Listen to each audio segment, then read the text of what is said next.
नमस्कार, आप देख रहे हैं देश का सवाल और मैं हूं आपके साथ राकेश टंडन। देश भर में इस वक्त राम के धाम यानी अयोध्या में राम मंदिर प्राण प्रतिष्ठा का शोर है। देश के कोने कोने से लोग अयोध्या जाने की तैयारी कर रहे हैं। राम मंदिर को लेकर विपक्ष से सवाल भी पूछा जा रहा है, क्या विपक्ष के नेता जिन्हें निमंत्रण दिया गया है वो जाएंगे? इस बीच इंडियन ओवरसीज कांग्रेस के चेयरमैन सैम पित्रोदा ने प्रधानमंत्री मोदी को घेरने के चक्कर में राम मंदिर पर ऐसा बयान दे दिया जिसको लेकर बीजेपी हमलावर है। सवाल यह है, जब राम मंदिर को लेकर देश भर में उत्सव का माहौल है तो राम मंदिर के खिलाफ बयानबाजी क्यों? क्या इस तरह की बयानबाजी कांग्रेस के लिए मुसीबत नहीं है? अब कांग्रेस क्या सोच रही है, क्या प्लानिंग है, ये तो कांग्रेस ही जाने। लेकिन आज कांग्रेस 139वां स्थापना दिवस के मौके पर नागपुर यानी आरएसएस के गढ़ में महारैली करके 24 की हुंकार भर रही है। नागपुर की रैली से कांग्रेस क्या हासिल करना चाहती है? राम मंदिर के खिलाफ बयान कांग्रेस के लिए कितनी बड़ी चुनौती साबित हो सकता है? इन्हीं सब मुद्दों पर चर्चा करेंगे, लेकिन पहले कुछ बयान सुनिए। The nation is all involved in Ram temple, Ram Mandir, Diya Jalao. Okay, that bothers me. I'm worried about it because I see too much importance given to religion. I see that democracy is being undermined. When Prime Minister of a country for 10 years does not give a press conference, that bothers me. Religion is something very personal. Don't nationalize it. Temple की बात होती है राम भगवान की. This is not how you build a modern nation. We have seen that the nations based on religion, whether it is Israel or Pakistan, are very different personal freedom. And when the entire nation is hung up on Ram temple and Janmabhoomi and all this stuff, it really upsets me, bothers me. Okay? I said my wife is very religious. I'm not a religious person. जनता इनका असली चेहरा जान चुकी है, जो भगवान राम को काल्पनिक बताते हैं, जिनके अपने अलायंस पार्टनर सारे एक के बाद दूसरा सनातन धर्म को नीचा दिखाने का काम करता है, हिंदू को अपमानित करने का काम करता है, और यही नहीं, एक के बाद दूसरा इनका नेता बार बार एक से दूसरा हल्का बयान कर रहे हैं। क्या यही राजनीति इनके लिए रह गई है? Going to a temple is an individual decision. Individuals have been invited. Let them make their decision. To my mind, a temple is actually not a political stage. It is a place for people to contemplate the divine, do their prayers, live their normal personal lives, and it's a personal choice. कैसे देखते हैं जाएंगे? देखिए, राम मंदिर तमाम देशवासी, करोड़ों देशवासियों का आस्था का एक प्रतीक और एक केंद्र है। उस समय जो है बाबरी मस्जिद के ताले खुलवाकर और पूजा अर्चना रामलला की मूर्ति स्थापन करने का काम स्वर्गीय राजीव जी के समय हुआ था, और उसके बाद कानूनी प्रक्रिया कोर्ट में हमने हमेशा कांग्रेस पार्टी का स्टैंड रहा है कि कोर्ट का जो इसका फैसला न्याय उचित संगत कोर्ट करे। कोर्ट ने फैसला करने के बाद ये इस मंदिर के निर्माण का रास्ता प्रशस्त हुआ है। आज इस बात को लेकर देशवासियों में खुशी है। इसका जवाब तो जो कह रहे हैं नहीं जाना चाहिए तो वो देंगे, या जो उनको इनवाइट कर रहे हैं वो देंगे। ना तो हमने इनविटेशन भेजा और ना हमने उनको ये कहा कि तुम मत जाओ। ये जवाब तो दोनों वही दे सकते हैं।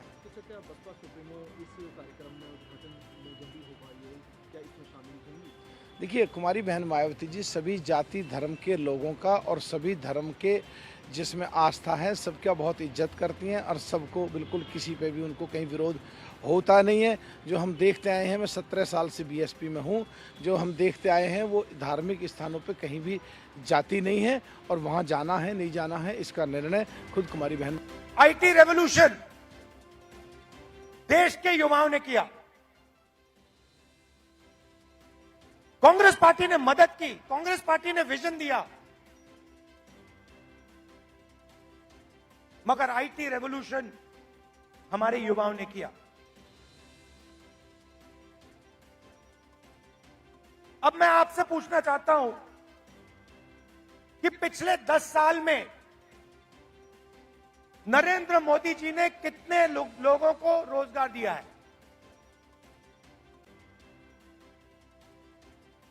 40 साल से सबसे ज्यादा बेरोजगारी आज है, और हिंदुस्तान के युवाओं की जो शक्ति है, करोड़ों युवाओं की जो शक्ति है वो जाया हो रही है। आजकल हिंदुस्तान का युवा जॉब नहीं करता है। आजकल हिंदुस्तान का युवा 7-8 घंटे मोबाइल फोन पे कभी इंस्टाग्राम देखेगा, कभी फेसबुक देखेगा।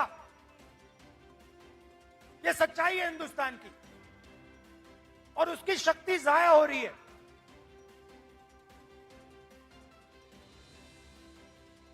एक तरफ किसानों पर आक्रमण, युवाओं पर आक्रमण, और दूसरी तरफ हिंदुस्तान के 2-3 अरबपतियों को देश का पूरा धन दिया जा रहा है। बढ़ा लेना, संपत्ति को कैसा बचाना और संपत्ति को और 10 गुना करना, ये उनका काम है।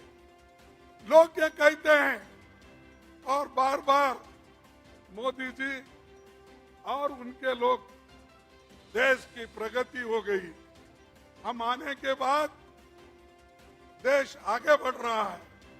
अरे भाई, क्या आजादी 2014 में ही मिली है? क्या मोदी आने के बाद आपको आजादी मिली है? मोदी आने के बाद ही आपके स्कूल खुल गए हैं।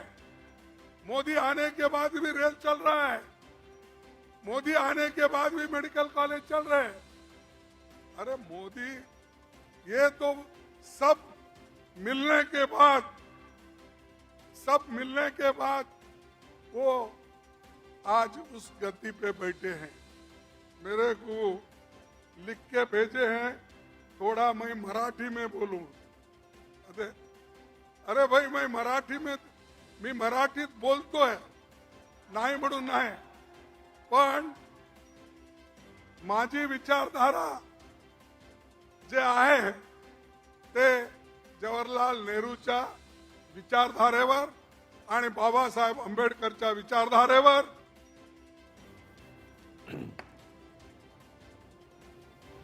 कांग्रेस अध्यक्ष मल्लिकार्जुन खड़गे को आप सुन रहे थे और पर्ची मिली उन्होंने से ये निवेदन किया गया कि क्योंकि नागपुर में रैली है इसलिए कुछ मराठी में आप बोलिए। हम वापस चलेंगे अपने पैनल की तरफ, लेकिन पैनल से पहले आज देश का सवाल क्या है। आज देश का सवाल है, सैम पित्रोदा का बयान क्या 24 में कांग्रेस को नुकसान पहुंचाएगा? सनातन राम मंदिर के मुद्दे पर कांग्रेस अक्सर क्यों घिर जाती है? क्या राम मंदिर पर बीजेपी को फायदे से डरी हुई है कांग्रेस? नागपुर की रैली से क्या सियासी संदेश देना चाहती है कांग्रेस पार्टी? एक लंबा चौड़ा पैनल हमारे साथ है। हमारे साथ शिवम छावड़ा, प्रवक्ता भारतीय जनता पार्टी की तरफ से जुड़ रहे हैं, एडवोकेट महिमा सिंह, प्रवक्ता कांग्रेस पार्टी की तरफ से, प्रोफेसर भुवन भास्कर जोशी, प्रवक्ता समाजवादी पार्टी की तरफ से, और शुभ मल्होत्रा, प्रवक्ता आम आदमी पार्टी की तरफ से। मैं महिमा जी आपसे शुरू करना चाहूंगा। दो चीजें, पहले तो रैली हमने सुना राहुल जी को, खड़गे जी को, कहा साहब नागपुर में ही आए हैं, तैयार हम, ये नारा दिया गया, और कहा जा रहा है कि साहब 24 का जो बिगुल है वो कांग्रेस ने आरएसएस के गढ़ नागपुर से छेड़ दिया। 3 बड़ी चीजें जो आज स्थापना दिवस पर आप बोलना चाहेंगे।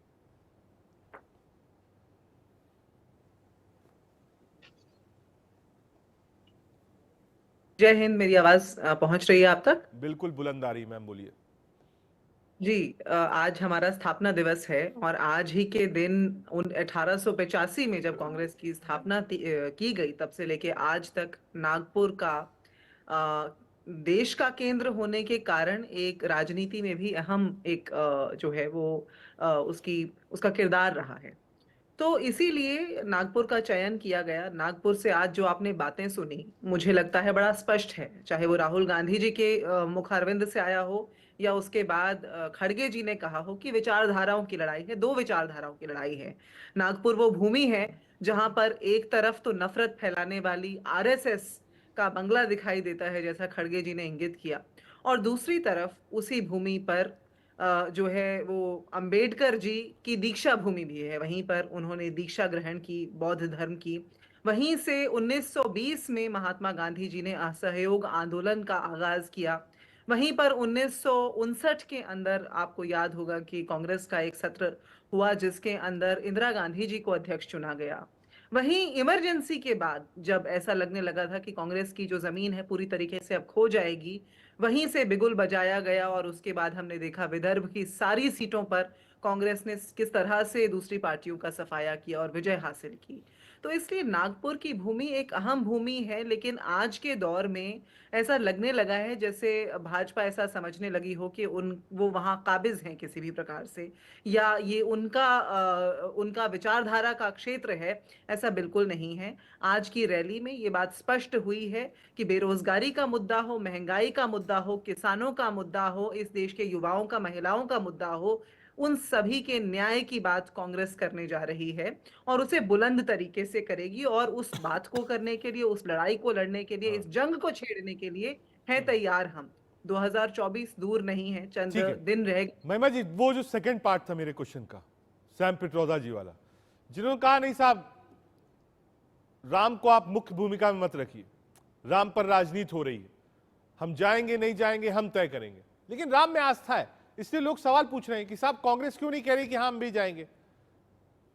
मुझे लगता है हमारी पार्टी अपनी औपचारिक स्थिति इस पर स्पष्ट कर चुकी है रजत जी, कि सैम पित्रोदा जी ने जो बात कही एक व्यक्तिगत विचार उन्होंने व्यक्त किए, लेकिन हमारी पार्टी का जो औपचारिक बयान है वो जानते हैं आप उस पर। और मुझे लगता है कि शशि थरूर जी ने भी इसमें एक अहम बात कही है कि न्योता भेजा जाना, जैसा बार बार कहा जा रहा है कि न्योता ट्रस्ट भेज रहा है और न्योता भेजा गया है, उसके बाद आप ये देखिए कि तमाम पार्टियां, तमाम राजनीतिक जो नेता हैं वो अपने स्तर पर ये तय करेंगे उन्हें किस तरीके से अपनी अभिव्यक्ति इस भाव में करनी है, और वो तय किया जाएगा। लेकिन सैम पित्रोदा जी का बयान उनका एक व्यक्तिगत बयान है, कांग्रेस पार्टी का औपचारिक बयान नहीं है।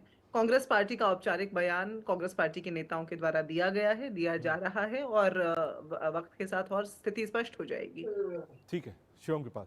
शिवम, आज एक तरीके से कांग्रेस ने स्टार्टअप कर दिया 24 चुनाव के लिए, बड़ी रैली, काश आप देश भर के जितने नेता हैं कांग्रेसी सारे इकट्ठा हैं, सांसद, विधायक, सीडब्ल्यूसी मेंबर, चीफ मिनिस्टर, सब लोग हैं, और सीधे आड़े हाथों लिया है आरएसएस के गढ़ से ही इसकी शुरुआत करी है, नागपुर से, चुनाई नागपुर को सीधा प्रहार आरएसएस पर और बीजेपी पर। शिवम,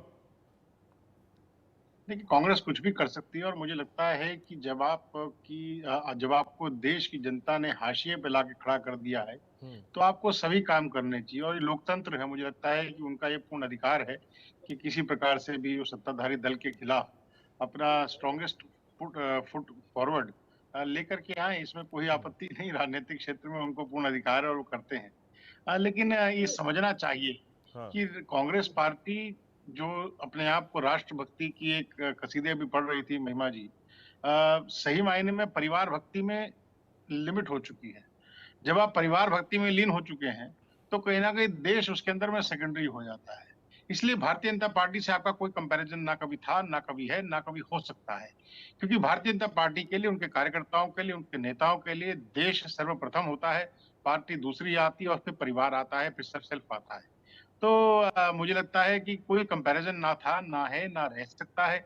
और मैं फिर कह रहा हूँ, ये जितने भी दल इकट्ठे हो सकते हैं, कांग्रेस पार्टी उनको इकट्ठा कर सकती है। मुझे लगता है कि कहीं ना कहीं इनको सोचना चाहिए कि साहब एक मंच पर सारे एक साथ आ जाएं, ये इनके लिए बड़ी अचीवमेंट होगी। लेकिन सच्चाई ये है कि नए भारत को लेकर के किसी भी दल के पास, किसी भी नेता के पास में कोई विजन नहीं है, कोई सोच नहीं है। केवल एक ही एजेंडा है कि साहब मोदी जी को, भारतीय जनता पार्टी को सत्ता से दूर रखना है। केवल इस नेगेटिव, नकारात्मक सोच के साथ में आप भारत को लीड नहीं कर सकते। सच्चाई तो यही है, स्वीकार कर लेना चाहिए। ठीक है, आ रहा हूँ। जी, मुझे उत्तर देने दीजिएगा इससे पहले कि आप आगे बढ़े।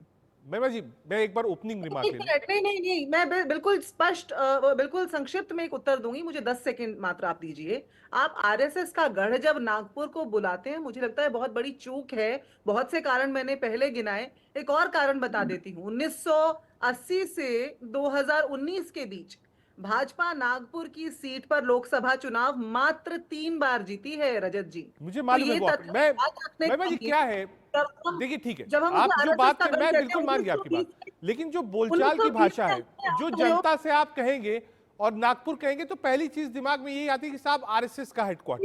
इसी नैरेटिव को जो बन गया है उसी को तो बदलना है ना। 1925 में हेडगेवार ने वहां से आरएसएस की शुरुआत की। मैं आपको स्वतंत्र रखता हूं। देखिए आपने वो समय भी ले लिया, और आप समाजवादी पार्टी का समय ले रही हैं, तो फिर जो यूपी में लड़ाई होगी फिर वो आप झेड़िएगा। क्योंकि समय उनका है, वो सारा समय आप ले रहे हैं। जोशी जी, अब आप समझिएगा सीटों के मामले में, क्योंकि आप थोड़ा बेटर स्थिति में है यूपी में। शिवम चावड़ा जी ने एक बात कही, कहा साहब आप लोग साथ आए हैं, कब तक साथ रहेंगे, ये सोचने वाली बात है। लेकिन नैरेटिव ये है कि साहब इस वक्त बीजेपी मजबूत है। जो विधानसभा के रिजल्ट्स आए हैं वो दिखा रहे हैं कि नहीं साहब बीजेपी आगे बढ़ रही है। अब उसमें दो चीजें हैं, पहला सशक्त नेतृत्व है और इलेक्शन मशीनरी बीजेपी की सभी दलों से ज्यादा अच्छी है, ये कहने में कोई वो नहीं है।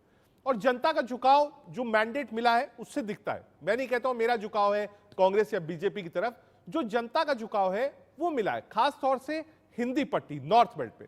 साउथ में मैं मान सकता हूं कांग्रेस के पास लीड है और अच्छा कर सकती है। शिवम चावड़ा जी कह रहे हैं कि साहब जो विपक्ष है वो विपक्ष सिर्फ और सिर्फ इस बात पे लगा हुआ है कि वो मोदी जी को क्रिटिसाइज कैसे करे। भुवन भास्कर जोशी जी, देखिए, मैं आपके चैनल के माध्यम से भारतीय जनता पार्टी के प्रवक्ता साथी को सुन पा रहा था और वो बताने का काम कर रहे थे कि हमारे इतने अलायंस के पार्टनर हैं। मैं उनको याद दिलाना चाहता हूँ, ये हमारे जो अलायंस के पार्टनर हैं उनमें बातचीत हो रही है, मीटिंग हो रही है, लोकतांत्रिक तरीके से अपनी बात को रखा जा रहा है। सब दल, अब चाहे क्षेत्रीय दल हो चाहे राष्ट्रीय दल हो, अपनी बात को रख पा रहे हैं। मैं इनसे पूछना चाहता हूँ, ये कैसा लोकतंत्र है कि आपकी तो बैठक भी नहीं होती है, और बैठक कोई हो भी जाती है ऊपर से दो लोग फरमान जारी कर देते हैं और वो इम्प्लीमेंट होने का काम करता है। आपके तो एनडीए में लोकतंत्र नाम की चीज नहीं है, और एनडीए के वो घटक दल कहाँ दिखाई दे रहे हैं आपको जो आपके समय पूर्वकालीन आपके समय से साथ चले थे। अकाली दल आपके साथ कहाँ है? आपके साथ शिवसेना का जो ठाकरे गुट है वो कहाँ पर है? ये बहुत आपने तो लगातार नए, भारतीय जनता पार्टी तो नई भस्मासुर इस राजनीति में है, जिसके सर पे हाथ रखती है, जिसे अपने साथ लेती है तो उसको खत्म करने का काम करती है। वीआईपी पार्टी के 4 में से 3 विधायक तोड़ने का काम भारतीय जनता पार्टी ने कहा। और मैं आपको निश्चित तौर पे बताना चाहता हूँ, हम लोग दर बाय दर जो हमारी बैठकें हो रही है उसमें नया मंथन निकल के आ पा रहा है, और सीटों का बंटवारा कोई बड़ा बंटवारा नहीं है। उन्होंने, माननीय अखिलेश यादव जी ने कहा है कि हम लोग सबका सम्मान करेंगे, और सबका जो सम्मान होगा वो दिखाई देगा आपको। ठीक है, जिसकी ठीक है, जितनी मैं उनके पास जाऊं शुभ के पास, लेकिन मेरा पर्सनल, क्योंकि आप सीट शेयरिंग पर आ गए, हालांकि हमारी डिबेट इस पर, लेकिन मैं एक सवाल पूछ लेता हूं। जो बात आपने कही कि भाई सबका सम्मान रखा जाएगा, आप नंबर में मत बताइए, पॉलिसी बता दीजिए, फॉर्मूला बता दीजिए कि यूपी में आप कैसे सीट का बंटवारा करेंगे। देखिए, मैं आपको जो हमारे नेता ने कहा है वही बात मैं आपको बताना चाहता हूं। उन्होंने कहा कि जो मुख्य उद्देश्य क्या है? मुख्य उद्देश्य तो यही है, देश बचाना, लोकतंत्र बचाना, संविधान बचाना है। सीट शेयरिंग उसके बाद का मुद्दा है, और उस निश्चित तौर पे जो जहां पर भारतीय जनता पार्टी को हरा पाएगा उसकी मजबूती देखने का काम करेंगे। वो दल वहां पर कितना हरा सकने में सक्षम है, इस बात को होगा। और कोई बहुत बड़ा वो नहीं है, ये शॉर्ट होल्ड लिया जाएगा। हम लोगों ने, हमारे नेता माननीय अखिलेश यादव जी ने पहले भी बड़े मन से अपना गठबंधन करा, चाहे वो कांग्रेस के साथ करा, बीएसपी के साथ करा। माननीय अखिलेश यादव जी बड़े मन के व्यक्ति हैं, और निश्चित तौर पे देश की जो चुनौतियां हैं वो बेरोजगारी की है, महंगाई की है, 100 जब सांसदों का निलंबन असंवैधानिक तरीके से आ जाऊं। शुभ, अरविंद केजरीवाल जी को भी मैंने सुना, उन्होंने भी ये कहा कि साहब अभी तक शायद निमंत्रण नहीं मिला है। ठीक है, बीजेपी इनवाइट नहीं कर रही है, लेकिन बीजेपी के जो बड़े नेता हैं वही मुख्य अतिथि वहां पर होंगे, ये कहना कोई गलत नहीं है। बीजेपी इनवाइट नहीं कर रही है, लेकिन मुख्य अतिथि जो भी है वो बीजेपी के ही होंगे। राम आस्था का विषय है, मान ली मैंने बात। राम को राजनीति से मत जोड़िए, आप लोग मत जोड़िए साहब, मैं तो जोड़ के देखता हूं। अब मैं ये जानना चाहता हूं, क्या ये जो 24 का चुनाव है, ये अयोध्या, राम मंदिर, प्राण प्रतिष्ठा, क्या इसी के इर्द गिर्द ये चुनाव खड़ा हुआ है? माहौल तो बड़ी कोशिश से बनाया जा रहा है कि इसके इर्द चुनाव खड़ा कर दिया जाए, लेकिन दुखद बात भाजपा के लिए ये रहेगी कि बहुत बड़े मुद्दे हैं अभी देश के सामने। और आपके चैनल के माध्यम से मैं बता देना चाहती हूँ कि 2024 का जो चुनाव है वो इन्हीं देश के मुद्दे वर्सेस प्रधानमंत्री मोदी होने वाला है। ठीक है, 9 साल क्या मोदी गवर्नमेंट जो 5 ट्रिलियन भारत की इकोनॉमी बनाने वाली थी, एक आदमी की जेब में 15 लाख रुपए डालने वाली थी, उन्होंने क्या अचीव करा? 30 साल का इन्फ्लेशन का रिकॉर्ड ब्रेक कर दिया। जो दाल, पनीर, ऑनियन, टोमेटो, दूध, दही, चाय, कॉफी, इस पे तो ब्रिटिश ने भी टैक्स नहीं लगाया था, अंग्रेजों ने भी टैक्स नहीं लगाया था। इन्होंने इस पे टैक्स करके, और हमारा जो एक साधारण प्लेट एक साधारण आदमी का होता है खाने का, वो 24% ज्यादा कॉस्टली हो गया है। बेरोजगारी, हर साल 2 करोड़ रोजगार देने वाले जो हमारे प्रधानमंत्री मोदी जी हैं, उन्होंने आज की डेट में देश में हाईएस्ट अनएम्प्लॉयमेंट दे दी। तो इस सब के बीच ये जो इतने ज्वलंत मुद्दे हैं, इनको ना हैंडल करके मुझे लग रहा है भाजपा अपने पैर पर 2024 को लेकर के कुल्हाड़ी मार रही है। ठीक है, मैं आपको बीच में रोक रहा हूँ, शुभ, मैं कहीं जा नहीं रहा, मैं आपको बीच में रोक रहा हूँ। जो इश्यूज आपने गिनाए, इस इश्यूज के ही इर्द गिर्द 5 राज्यों के चुनाव हुए। आम आदमी पार्टी भी चुनाव लड़ रही थी, ये कहना बिल्कुल गलत नहीं होगा। कितनी सीटें आई आप बेहतर जानती। अब आइए कांग्रेस पार्टी पे, जो मुख्य विपक्षी पार्टी थी, जहां एंटी इनकम्बेंसी चरम की थी और लोग कह रहे थे कि नहीं साहब कांग्रेस पार्टी चुनाव जीत रही है, जहां बीजेपी ने अपना कोई चेहरा नहीं दिया, उसके बाद भी जनता बीजेपी को अगर वोट कर रही है, तो क्या इस इश्यूज के आगे बीजेपी खड़ी हुई है? आप लोग यहीं तक सीमित हैं? देखिए, अगर मैं आम आदमी पार्टी के नजरिए से बोलूं तो फिर हमारे साथ जब भी बीजेपी का आमना सामना हुआ है, बीजेपी ने हमेशा मुंह की खाई है। चाहे वो दिल्ली के असेंबली इलेक्शन हो, चाहे हाल के एमसीडी इलेक्शन हो। आप सोचिए कि आम आदमी पार्टी जो मतलब अभी हाल की बनी हुई पार्टी, और भाजपा का जो गढ़, असल जो गढ़ है, मैं बता देती हूँ, जो गुजरात, वहां पे जनता ने हमें 5 सीट दिए। तो ये कहीं पर आम आदमी पार्टी के गवर्नेंस, गुड गवर्नेंस के मॉडल पर जनता का एक बहुत बड़ा ठप्पा लग चुका है कि ये एक पार्टी है जो फेस कर सकती है देश की आज की जो दिक्कतें खड़ी करी गई हैं मोदी सरकार के द्वारा। जो आप हिंदी पट्टी के क्षेत्र की बातें कर रहे हैं, देखिए, असेंबली चुनाव और देश का चुनाव 2 अलग अलग चीजें होते हैं। 2018 में कांग्रेस ने मध्य प्रदेश, छत्तीसगढ़ और राजस्थान तीनों इलेक्शन जीते थे, लेकिन 2019 में मात्र 1 साल बाद बीजेपी सेंटर में आ गई। तो देश का चुनाव और जो असेंबली इलेक्शन होता है, दोनों के को आप ऐसे एक जैसा नहीं मान सकते। तो इस बार जो ज्वलंत मुद्दे हैं देश के सामने, अब उसमें जब एक आप सोचिए कि आम आदमी पार्टी क्यों ऐसा अचीवमेंट कर पाई।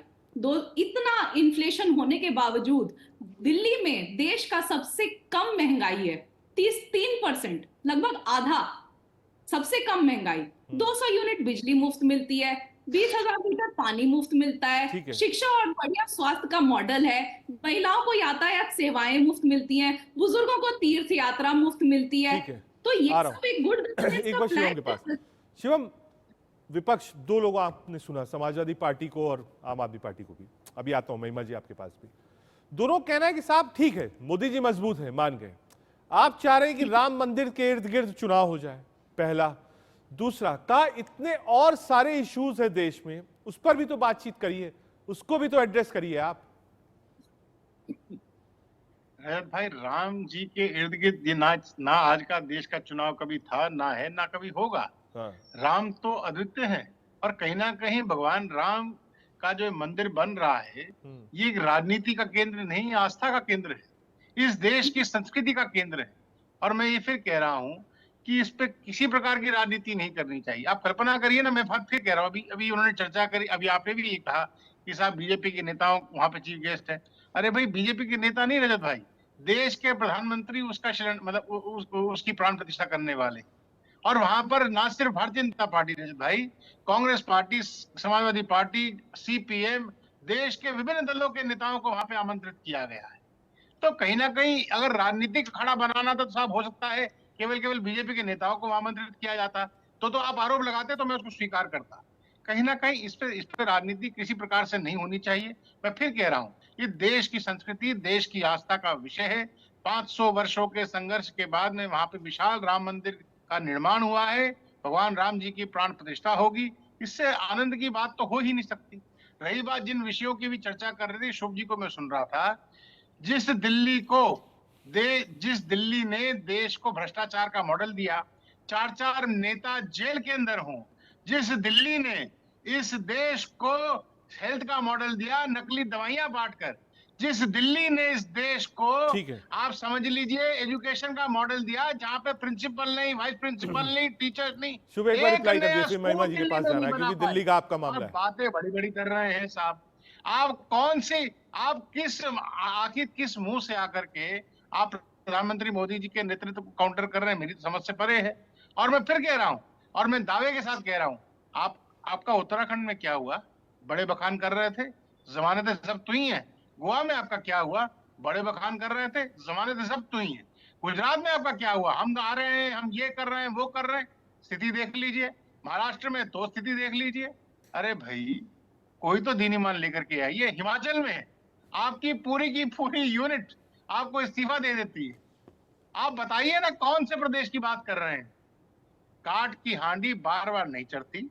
दिल्ली और पंजाब आपको मुंह तोड़ जवाब देगा। ठीक है, दिल्ली के साथ जो आपने अन्याय किया है, छोटा सा वो रिप्लाई दुनिया शुभ और आपसे, जनता उसके बाद दिल्ली महिमा जी वाले के पास। देख रहे हैं, they will रिबटल आएगा आपके पास में, शुभ। चिंता मत देखिए, इनकी कीजिए। जो चिड़न है 10 साल, मात्र 10 साल के अंदर आज तक भारत के इतिहास में नहीं हुआ कि कोई पार्टी राष्ट्रीय पार्टी बन जाए। इनकी चिड़न बिल्कुल समझ में आ रही है, और इससे भी समझ में आ रही है कि कितना प्रोपेगेंडा करके और इन्होंने नेताओं को जेल में भेज दिया। मैं तो जानना चाहती हूँ कि जब कोर्ट भी बार बार पूछ रही है कि आप पार्टी के नेताओं के खिलाफ आपके पास कोई सबूत नहीं है, कोई मनी ट्रेल नहीं दे पा रहे हैं, मुझे अब पता क्यों है आपने रखा आपका हुआ देश है? की न्याय प्रक्रिया नहीं, पर, देखिए, मेरे बोलने देश की का समय संवैधानिक आप प्रक्रिया इंटरप्ट कर पर, रहे हैं। देश की सरकार में शिव, कोई एक बार विश्वास बोल नहीं लेने है। दीजिए, जो आपने 3-4 कमेंट किए हैं वो जवाब देना चाहती है, एक बार इनको बोल लेने भारतीय दीजिए। नागरिक से नहीं छीन सकते। मैं बोल चारों रही हूँ, नेताओं आप को बीच जेल में में मत रखा है, चारों बोलिए। नेताओं को जेल में आपकी कूट जो रखा है चिड़न बीजेपी है ना, ने। तो साफ नजर आ रही है। और ये मुझे बताइए, आपके पास कौन सी इंफॉर्मेशन है जो आज तक सीबीआई और ईडी कोर्ट में नहीं प्रेजेंट कर पाए कि ये चारों नेता ठीक गिल्टी है, हैं? मैं बाहर आता हूं। हाँ, आज दिल्ली बताइए। वाली डिबेट नहीं है, आप आज propaganda 24 वाली करते डिबेट हैं। है। आ रहा हूं, शुभ आ रहा हूं, हम लोग पर्टिकुलर रहेंगे उस पर। एक बार महिमा जी के पास। महिमा जी, 2-3 चीजें हैं, जरा ध्यान से सुनिएगा और थोड़ा सा गंभीरता में इसलिए कहूंगा क्योंकि आप कह देंगे नहीं, ये उनका पर्सनल जवाब है। एक ओवरऑल व्यू आप देखिए। तमिलनाडु में बयान आता है सनातन को लेकर, संसद में तमिलनाडु के सांसद खड़े होकर बोलते हैं कि गौमूत्र वाले राज है जो बीजेपी जीतती है। स्वामी प्रसाद मौर्य कहते हैं हिंदू जो है वो धोखा है।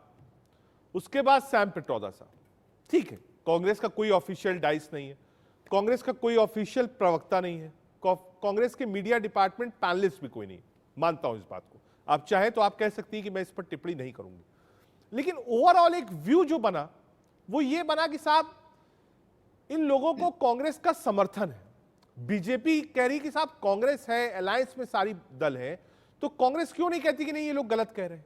पहला। दूसरा, निमंत्रण कांग्रेस पार्टी को गया, कई दल ऐसे थे, जैसे मैंने सीताराम येचुरी साहब को सुना, उन्होंने कहा मैं नहीं जाऊंगा। कई नेता और थे दूसरी पार्टियों के, उन्होंने भी मना कर दिया हम नहीं जाएंगे। अभी कांग्रेस की ओहापो बिल्कुल मेंटेन है। जिन जिन लोगों को कांग्रेस के बड़े नेताओं को इन्विटेशन मिला है, उन्होंने अभी तक ये नहीं कहा कि नहीं साहब हम जा रहे हैं, कह रहे हैं अभी रुक जाइए, स्टेटस को रखिए। तो ये भी एक क्वेश्चन मार्क लगाता है कि साहब कांग्रेस पार्टी के नेता जाएंगे या नहीं जाएंगे। 14 तारीख आपने तारीख भी तय कर ली कि साहब यहां से हमारी न्याय यात्रा शुरू होगी। तो ये 3-4 इश्यूज एक साथ आते हैं, मिक्स होते हैं, और बीजेपी कहती है कि साहब राम विरोधी हैं आप। महिमा जी। रजत जी, आपके सवाल के उत्तर पे तो मैं ये कहूंगी, जो आपने पूछा जाएंगे या नहीं, कि वक्त आने दे बता देंगे तुझे ए आसमां, हम अभी से क्या बताएं क्या हमारे दिल में है। तो ये वक्त आने पर तय होगा और सबके सामने आ जाएगा। हमें कोई अफरा तफरी नहीं है भाजपा की तरह, जो मंदिर पूरा भी नहीं हुआ लेकिन उसका जो है उद्घाटन करने चल पड़े, जैसे संसद का किया था। तो हम कोई जल्दबाजी में नहीं है, पहली बात। दूसरी बात, भाजपा के प्रवक्ता को सुनते हुए एक बात मेरे जहन में आ रही थी। मीर हसन की पंक्तियां हैं कि सर को न फेंक अपने फलक पर गुरूर से, तू खाक से बना है तेरा घर जमीन है। राम भी इसी जमीन के कण कण में समाहित हैं, हमारी आत्मा में, हमारे तन में समाहित हैं। राम, रहीम, गुरु नानक और जो है यीशु मसीह, ये सभी जो ईश्वर के, जो कहते हैं ना, यदा यदा ही धर्मस्य ग्लानिर्भवति भारत, जो जो पाप जब जब बढ़ा तब तब यहाँ अवतार लेकर आए, वो सब हमारे कण कण में समाहित हैं। लेकिन भाजपा के प्रवक्ता उत्तराखंड का नाम पता नहीं कैसे ले लेते हैं इतनी निर्लज्जता से। आज वहां राशन डीलर्स की हड़ताल जारी है। हरियाणा भाजपा द्वारा शासित है, वहां डॉक्टरों की हड़ताल जारी है। वहां बच्चे बच्चे को, बूढ़ों को सर्दी के इस मौसम में जूझना पड़ रहा है क्योंकि डॉक्टरों ने हड़ताल कर रखी है भाजपा की कुरीतियों की वजह से। तो भाजपा को जब ये बात करते हैं उत्तराखंड की या तमाम राज्यों की जहां इनका शासन है, ये भूल जाते हैं कि ये उत्तरदायित्व से तो भाग रहे हैं। लेकिन एक राम का नाम लेकर के, जो राम के बाशिंदे इस धरती पर मौजूद हैं, जो राम के बच्चे इस धरती पर मर रहे हैं, कहीं ऑक्सीजन की कमी से, कहीं डॉक्टरों की हड़ताल की वजह से, उनका उत्तरदायित्व करना भाजपा के प्रवक्ता, भाजपा भूल जाती है। इसलिए कांग्रेस का औपचारिक स्टांस सबके सामने है। रजत जी, आने वाले कल क्या होगा वो भी सर्वविदित होगा। हम लोकतंत्र में विश्वास रखते हैं। भाजपा जो बातें कहती है समझ आती हैं, इसलिए समझ आती हैं क्योंकि लोकतंत्र में विश्वास नहीं रखते। 52 वर्ष तिरंगा नहीं फहराया, उस नागपुर को अपना गढ़ कहते हैं जहां 52 वर्ष तिरंगा नहीं फहराया, उसका बहिष्कार किया। लोकतंत्र का बहिष्कार आज सार्वजनिक रूप से, वैश्विक रूप से कर रहे हैं। जब ये कहते हैं कि 5वें नंबर की अर्थव्यवस्था इन्होंने बना दिया, तो भूल जाते हैं कि कौशिक बासु जैसे अर्थशास्त्री ये बताते हैं कि 2014 से पहले हम 8वें नंबर पे थे। आज इतने वर्षों में 5वें नंबर पर आना लाजमी ही था और इतने वर्षों में, आगामी वर्षों में 3रे नंबर पर भी आएंगे। ये बहुत दशकों से तय होते हुए जो है प्रोग्रेस है, ये पिछले 9 वर्षों में तय की गई प्रोग्रेस नहीं है। डॉक्टर मनमोहन सिंह का नाम जब विश्व लेता है तो उनके ऊपर जो स्टडीज, जो रिसर्चेस की जाती हैं, वो कंपैरिजन होगा। मुझे लगता है ये जो 24 का चुनाव होगा, इसमें 10 साल यूपीए का और 10 साल मोदी जी के ऊपर रिसर्चेस होंगी, बीजेपी का, इसका कंपैरिजन लोग करेंगे। ठीक है, मैं इस बात को मानता हूं। आ रहा हूं, 1 मिनट आ रहा हूं मैं शिवम के पास। शिवम, कांग्रेस पार्टी कह रही साहब बता देंगे, थोड़ा इंतजार करिए, कब जाएंगे, कैसे जाएंगे। हम तो ट्रस्ट को बताएंगे, इन्हें थोड़ी ट्रस्ट को बता देंगे। बिल्कुल, बीजेपी परेशान क्यों है? कहा ट्रस्ट ने इन्विटेशन दिया है, ट्रस्ट को बताएंगे साहब कब आएंगे, कौन आएंगे और कैसे आएंगे।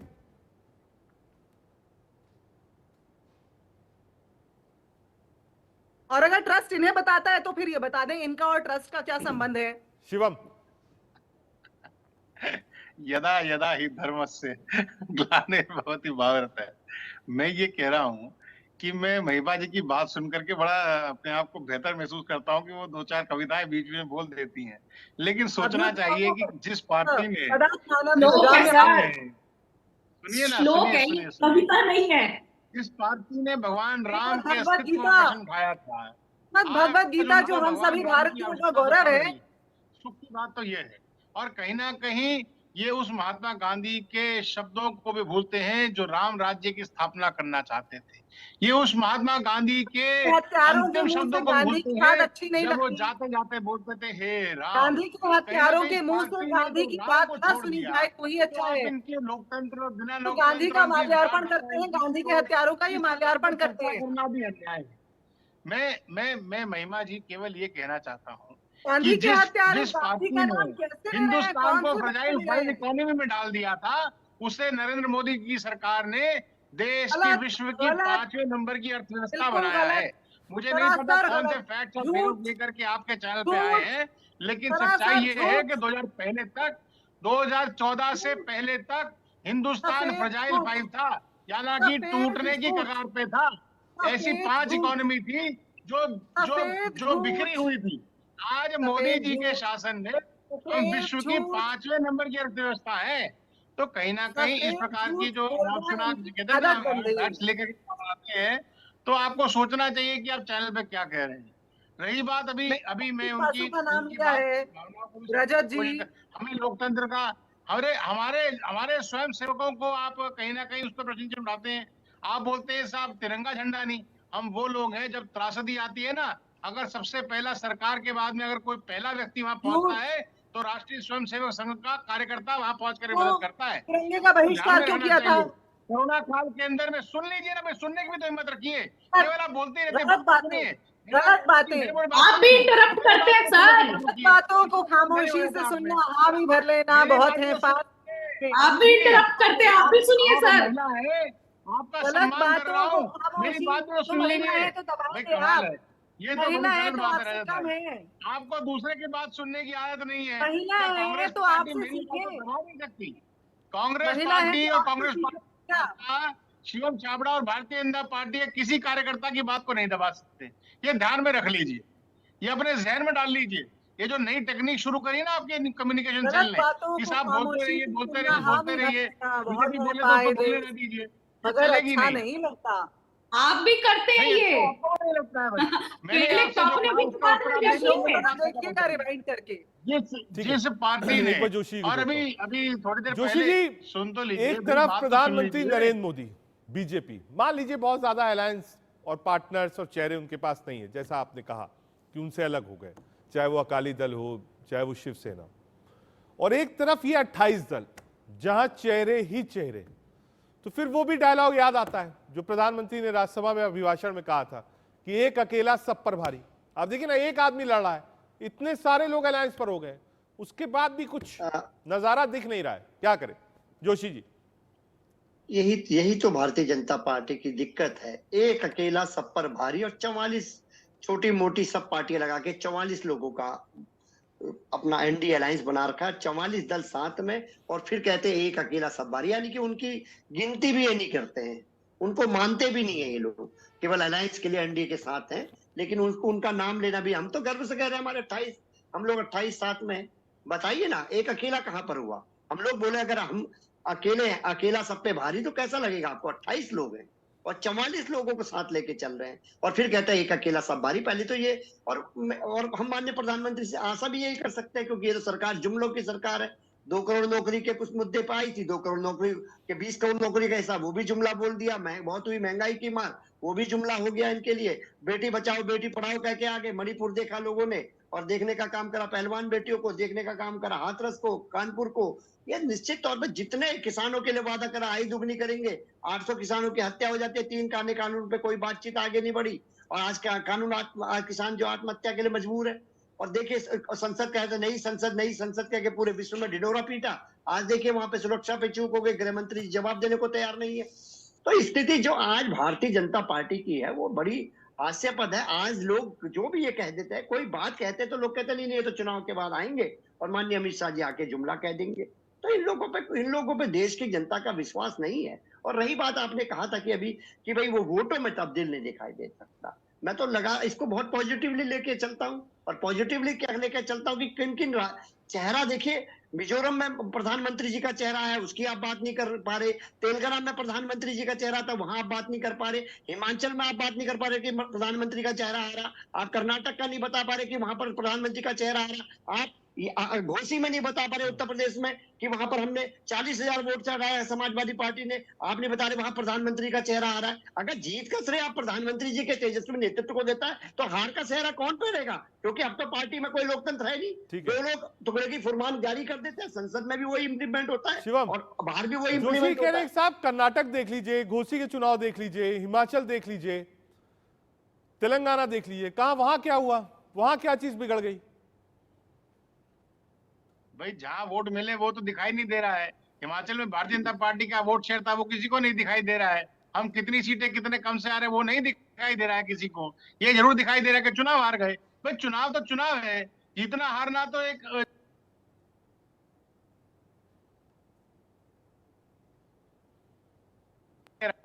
कि ये समाजवादी पार्टी वो बोल रही है जिनका पंचायत इलेक्शन में डब्बा गोल हो गया, एक आदमी नहीं जीत रहा है। कल्पना करिए सर, ये वो समाजवादी पार्टी है जिनका कोई दीन ईमान नहीं है। जब चाहे तो बसपा के साथ समझौता कर लेते, जब चाहे तो हाथ के साथ समझौता कर लेते हैं। कोई दीन ईमान किसी के साथ भी अलायंस कर लेती है समाजवादी पार्टी, कोई दीन ईमान ही नहीं है। अखिलेश यादव की पार्टी है, ये मुलायम सिंह की पार्टी है। जोशी जी देखिए मैं इनको बहुत जिम्मेदारी से बताना चाहता हूँ। पहले तो इस देश को भ्रमित कर रहे हैं उनके माननीय प्रधानमंत्री से लेकर उनके प्रवक्ता तक। मैं इनका ज्ञान ठीक कर दूं। उत्तर प्रदेश के हम लोग नगर निगम में कोई सीट नहीं लेके पाए, नगर पालिका में हम लोग जीते हैं, पंचायतों में हम जीते, बहुत भारी संख्या में जीते हैं हम लोग। केवल भारतीय जनता पार्टी के बाद सबसे ज्यादा सीटें जीतने वाली हमारी पार्टी है। ऐसा मत करिए, देश को गुमराह मत करिए। 10 साल देश गुमराही हो रहा है आपके शासनकाल में। आप टीवी के चैनल, ठीक है, नगर निगम देखिए ड्यू रेस्पेक्ट, मुझे याद ड्यू रेस्पेक्ट प्रवक्ता जी, देखिए प्रवक्ता जी आपके हमारे विचारों में अंतर नहीं। एक मिनट आ रहा हूं। मुझे याद है कि लगभग कुछ सालों पहले अरविंद केजरीवाल जी ने भी अपनी पूरी कैबिनेट के साथ एक वो पंडाल वाला राम मंदिर बना था, आपको अगर याद हो, मुझे ठीक से ईयर नहीं याद है कि इसी साल था या 1 साल पहले था, लेकिन ऐसा था, वो मुझे याद है, जब न्यूज़पेपर्स में भी हमने देखा था कि लक्ष्मी गणेश के साथ फ्रंट पेज के एड्स थे, तो वो भी एक लाइन थी सॉफ्ट हिंदुत्व वाली। तो क्या आप मानती हैं, थोड़ा सा आम आदमी पार्टी के प्रवक्ता से ऊपर उठ के बोलिएगा, कि आज की जो पॉलिटिक्स है वो बिना राम बिना धर्म के नहीं चल पाएगी? क्योंकि लोगों को लगता है कि साहब जो आस्था का केंद्र है, जो आस्था का प्रतीक है और जिनमें आस्था है, जो राजनीतिक दल उसके इर्द गिर्द रहता है, वो वोट और खासतौर से वो जो स्विंग वोट्स है वो ले जाता है। शुभ। देखिए, राम को हमें सबसे पहले तो समझना पड़ेगा कि इस देश में श्री राम किसी की जागीर नहीं है। और कोई एक पार्टी बोले कि राम केवल हमारे हैं और यहाँ पर इस चैनल पे उनके प्रवक्ता बैठ करके और परम पूज्य भगवत गीता के श्लोकों को और कविता बोले, तो इससे तो इनके हिंदुत्व और श्री राम के प्रेम का खुलासा सामने आ जाता है। कितना खोखलापन है इनके अंदर, शर्म की बात है। तो ये जो अज्ञानता है, ये केवल हिंदुत्व, हिंदू की, हमारे धर्म के प्रति केवल इनकी अज्ञानता यहीं तक नहीं सीमित है। इनकी अज्ञानता यहाँ भी है कि देश को कैसे चलाया जाए, इनको मालूम नहीं है। एक छोटा सा एग्जाम्पल देती हूँ कि अभी हाल में आपने खबर पड़ी होगी कि 300 लोग भारत से इलीगल तौर के पर पलायन करते हुए फ्रांस में वहां पर ह्यूमन ट्रैफिकिंग इंस्पेक्टर्स द्वारा रोके गए। और उसमें से सबसे ज्यादा, गेस करिए कि किस राज्य से थे? गुजरात, प्रधानमंत्री के अपने राज्य, आरएसएस का गढ़ आप जहां बता रहे हैं उसी अपने राज्य से। और उन 21 में से जो सबसे ज्यादा पलायन करने वाले किस गांव के थे? प्रधानमंत्री के अपने के लोग थे।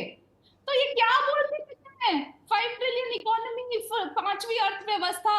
अरे जब आम आदमी को दूध नहीं मिल रही, रोटी नहीं मिल रही, अंग्रेजों की तरह आप उनके साथ रिप्लाई कर दीजिए। और यहाँ आकर के फालतू की बात उनकी बात का, शुभ जी की बात का ये रिप्लाई कर दूं कि मैं महिमा जी की आज की बात का रिस्पॉन्स नहीं कर रहा था। कल भी वैसा वो डिबेट पे थी, कल भी वो कविता पढ़ रही थी, केवल उसकी एक अच्छी, उसको एक अच्छी फीलिंग देने के लिए मैंने बात कही थी। इस बात का मुझे भी ज्ञान है कि भगवत गीता के दोहे हैं, इसलिए मुझे आम आदमी पार्टी के टेम्पररी हिंदू नहीं। उसके अलावा शिवसेना इनको लात मार के चली गई। कोई, अरे सुन तो लीजिए भाई, कौन लात मार रहा है कौन नहीं मार रहा, आप तो बोल रहे जो कांग्रेस कर रहे हैं। सुनने की आप भी क्षमता रखिए। हमको गवारा नहीं है। आप कांग्रेस की बीटी में इस बात का सबको पता है भाई। आपने 2013 में इस पार्टी ने झंडे उठा करके शीला दीक्षित को जेल में डालेंगे। महिमा जी, ये जो बिगुल फूका है नागपुर से, आज की जो रैली करी कांग्रेस पार्टी, सरकार चलेगी। कांग्रेस पार्टी अपने आप को 24 के चुनाव में कहां पर देखती है? अलायंस पार्टनर के साथ। महिमा जी आ रहा हूं, शुभ, 1 मिनट पार्टियों के साथ आ रहा हूं, शुभ आ रहा हूं। एक बार महिमा जी से एक सवाल, 24 का लक्ष्य कांग्रेस पार्टी का क्या है? आज से आपने बिगुल फूक दिया है नागपुर से। 24 का लक्ष्य रजत बिल्कुल स्पष्ट है रजत जी, वो ये है कि संवैधानिक मूल्यों को बचाना है। इस देश के लोकतंत्र जिसकी मिट्टी पलीत भाजपा करने में लगी हुई है, उस लोकतंत्र को संरक्षित करना है। इन सभी जो पार्टियां साथ आई हैं उन्होंने मिलकर, मैं याद दिला दूं कि डॉक्टर अंबेडकर के पोते प्रकाश अंबेडकर जी ने एक बयान दिया था। उन्होंने कहा था कि समवैचारिक सभी पार्टियां एक साथ आ जाएं, आज इसे एक बहुत बड़ा क्या बोलेंगे उसे, कॉज बना करके कि भाजपा और आरएसएस की जो गैर लोकतांत्रिक नीतियां हैं, जो लोकतंत्र को खतरे में डालने वाले उनके तरीके हैं, उनके विरुद्ध प्रकाश अंबेडकर जी ने इस बात का आह्वान किया था। शिवम रिप्लाई, तो अंबेडकर को आज अपनाने की 24 में अलायंस वर्सेस बीजेपी। शिवम छोटा सा रिप्लाई 10 सेकंड में, अलायंस वर्सेस बीजेपी बात कर रहे हैं। ये रजत भाई, इस प्रकार के गठबंधन 19 में भी थे, 24 में होंगे तो उससे भी कोई फर्क नहीं पड़ता है। प्रधानमति मोदी जी के नेतृत्व के सामने, उनकी सोच के सामने, वक्त की सामने थोड़ी कमी है। यही रोकता हूँ, आज के लिए इतना ही। बहुत शुक्रिया तमाम प्रवक्ताओं का, आपने अपना कीमती वक्त निकाला और देश का सवाल का आप हिस्सा बने। आज से कांग्रेस ने बिगुल फूंका है 24 की लड़ाई के लिए। एक बार फिर से राहुल गांधी यात्रा भी करेंगे। दूसरी तरफ बीजेपी राम मंदिर को एक बड़ा आंदोलन के रूप में जिसको लड़ा है, उसको सेलिब्रेशन के मोड में है और चाहती है कि करोड़ों लोग इस राम मंदिर से जुड़े। ये 24 की लड़ाई है, एक तरफ धर्म यात्रा, और एक तरफ न्याय यात्रा। देश का सवाल में आज के लिए इतना ही। देखते रहिए इंडिया न्यूज़।